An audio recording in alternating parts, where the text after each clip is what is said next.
लाल मिरची पावडर टाकते, जास्त नाही, कलरसाठी आपलं ही काश्मीरी लाल मिरची पावडर थोडीशी टाकते. बस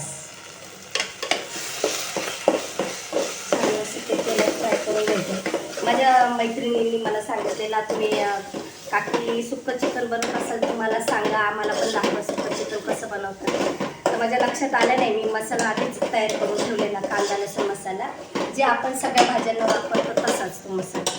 तर आता सुक्कं चिकन बनवण्यासाठी फक्त एवढंच का कांदा टॅमॅटो आपण फोडणीला टाकायचा, बस. वाटप आता हे झालं आहे आपल्याला फ्राय करून झालं. ते टाकते मी ह्याच्यामध्ये.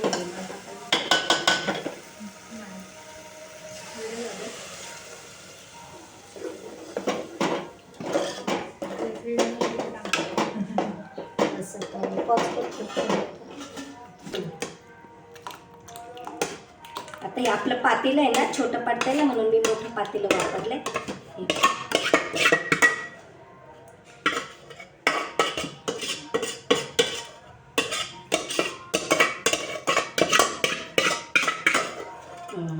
साईडचं पाणी साईडचं पाणी टाकायचं झालंय ना. आता काय करू, ह्याच्यामध्ये थोडंसं पाणी टाक. त्याच्यामध्ये हाच मसाला गरम करून ह्याच्यात टाकून घेऊया. पुरेल ना. हा फटोफट बस झालेलं एवढं. माहितीच माझं. हे बघा, आपली आता ही चिकनची ग्रेव्ही तयार झालेली आहे. आता हे आपल्याला जरा उकळून द्यायचं आणि थोडंसं थिक होण्यासाठी जे आपले फुटाणे असतात ना, चणे भाजलेले, त्याची मी पावडर केलेली आहे बघा. तर थिक होण्यासाठी आपण ही अशी थोडीशी पावडर टाकायची.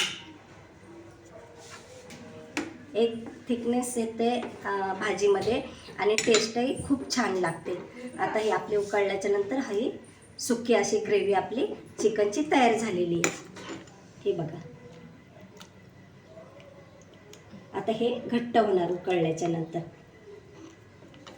आता हे आपलं चिकन तयार झालं.